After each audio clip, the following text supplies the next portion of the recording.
ஹாய்ங்க. இன்னைக்கு நம்ம முருங்கைக்காய் அறுவடைக்கு வந்தாச்சுங்க. போன வாரத்தை விட இந்த வாரத்தில் மகசூல் நமக்கு அதிகமாகவே கிடைச்சிருக்குங்க. தயவு செஞ்சு யூடியூப்பில் வர வீடியோக்களை பார்த்துட்டு முருங்கை மரத்தை வாங்கி நடாதீங்க. அது ஒரு சிலருக்கு லாபத்தை கொடுக்கும், ஒரு சிலருக்கு நஷ்டத்தை கொடுக்கும். என்னை பொறுத்த வரைக்கும் முருங்கை மரத்தில் லாபமும் இருக்குங்க, நஷ்டமும் இருக்குங்க.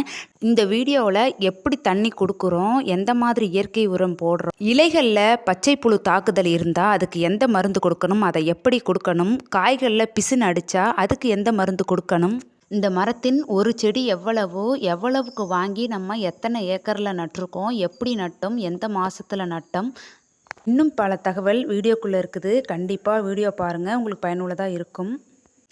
மரங்களுக்கு எல்லாமே சொட்டு நீர் தாங்க போட்டிருக்கோம். 3 நாளைக்கு ஒரு தடவை 2 மணி நேரம் கணக்குக்கு நாங்கள் எடுத்து விட்டுக்கிட்டு இருக்கோம். இது ஒரு 4 வருஷத்து மரங்க. நம்ம எந்த அளவுக்கு தண்ணி விடுறோமோ அந்த அளவுக்கு மரங்கள் வந்து செழிப்பாக வளரும். மரத்துக்கு அடி உரமாக நாங்கள் ஆட்டாம்புழுக்கை தாங்க கொண்டுட்டு வந்து போடுறோம். டெய்லியுமே கூட்டிகிட்டு வந்து ஒரு மரத்துக்கு ஒரு வேலை அப்படிங்கிற வகையில் கொட்டிடுவோம். மாட்டு சாணமும் அந்த மாதிரி எடுத்துகிட்டு வந்து போட்டுருவோம். இப்படி போட்டிங்கன்னா உங்களுக்கு நல்லாவே உரமாயிடும். என்னோட அனுபவத்தில் நான் சொல்கிறது என்னென்னா, மரம் செழிப்பாக வளரணுன்னா நம்ம இயற்கை உரமாக ஏதாச்சும் ஒன்று கொடுத்துக்கிட்டே இருக்கணுங்க மரத்துக்கு. நம்ம என்னதான் கடையில் வாங்கி பூச்சி மருந்து அடித்தாலுமே அது தற்காலிகமான தீர்வாக தான் இருக்குமே தவிர மரம் செழிப்பாக வளராது.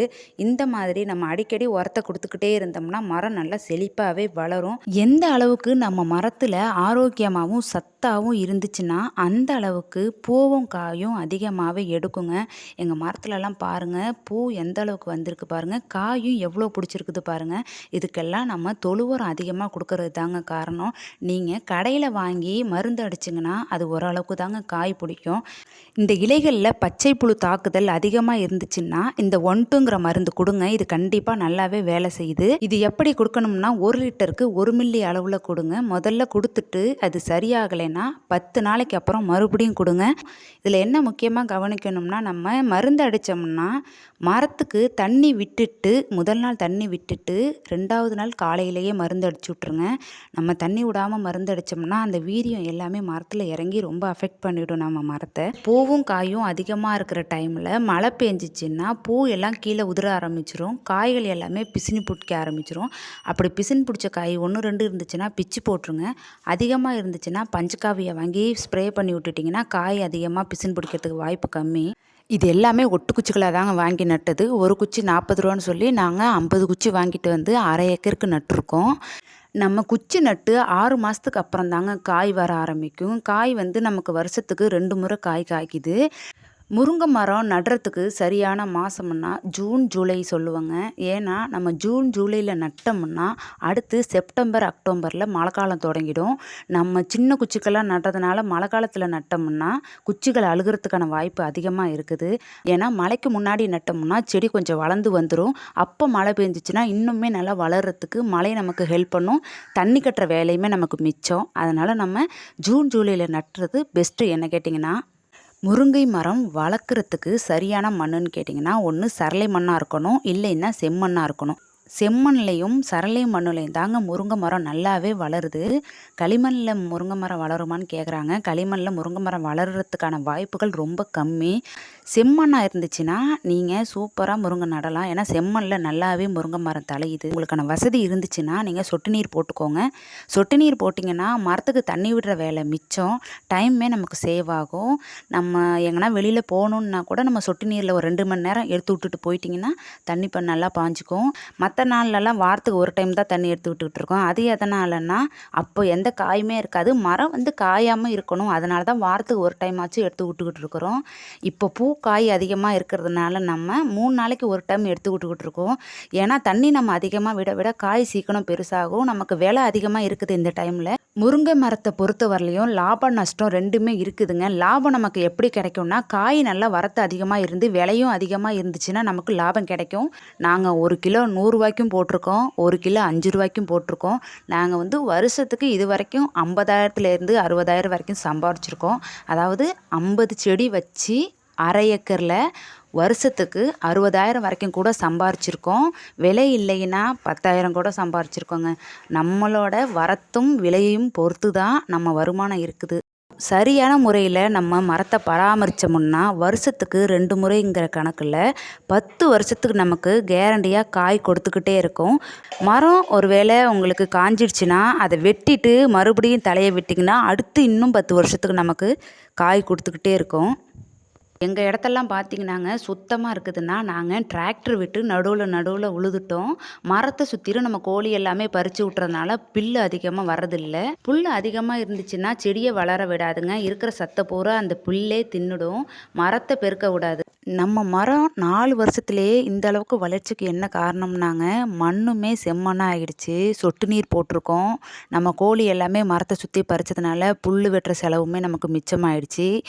ஒன்றுக்கும் இன்னொரு மரத்துக்கும் நிறையா கேப் இருக்கிறதுனால நல்லாவே மரம் அடர்த்தியாக வளர ஆரம்பிச்சிடுது. நாங்கள் இயற்கை உரமாக கொடுக்கறதுனால மரத்துக்கு அதிகமான சத்து கிடைச்சிடுது. காய் வரத்து அதிகமாக இருக்கிறதுனால நம்ம பக்கத்தில் ஒட்டச்சத்திர சந்தை இருக்குது. நம்ம எப்போ வேணாலும் காய் போட்டுக்கலாம். அதிகமாக நாங்கள் கூலியாள் வச்சு எந்த வேலையுமே செய்கிறது இல்லைங்க. நானும் எங்கள் வீட்டுக்காரங்களும் சேர்ந்து தான் முருங்கைக்காய் பறிச்சுக்கிட்டு இருக்கோம். தோட்டத்து வேலையாக இருந்தாலும் முருங்கைக்காய் அடிக்கிறதா இருந்தாலும் கீழே இருக்கிற காயெல்லாம் கையிலேயே ஒடிச்சிக்கிட்டு இருக்கோம். மேலே இருக்கிற காயெல்லாம் கொக்கி வச்சு தாங்க ஒடிச்சிக்கிட்டு இருக்கோம். எங்கள் வீட்டுக்காரவங்க கொக்கி வச்சு எல்லா காயும் ஒடிச்சு கீழே போட்டுருவாங்க. நான் கீழே இருக்கிறதெல்லாம் ஒன்று ஒன்றா பொறுக்கி அடுக்கி வச்சுருவோம். 6 மணிக்கு வந்து நம்ம காய் உடைக்க ஆரம்பித்தாதாங்க 9 மணிக்குள்ளே காய் உடைக்க முடியும். அதுக்கு மேலே உடைச்சோம்னா வெயில் வந்துடும். காயே உடைக்க முடியாது. மேலே நிமிர்ந்து பார்த்து நம்ம காய் உடைச்சே போட முடியாது. வெயில் கண்ணை கூசும். இந்த டைமும் நம்ம மரத்தில் பூ அதிகமாக இருக்குதுங்க. காயுமே சூப்பராக வந்திருக்குது. விலை எப்படி இருக்குன்னு தெரியலை.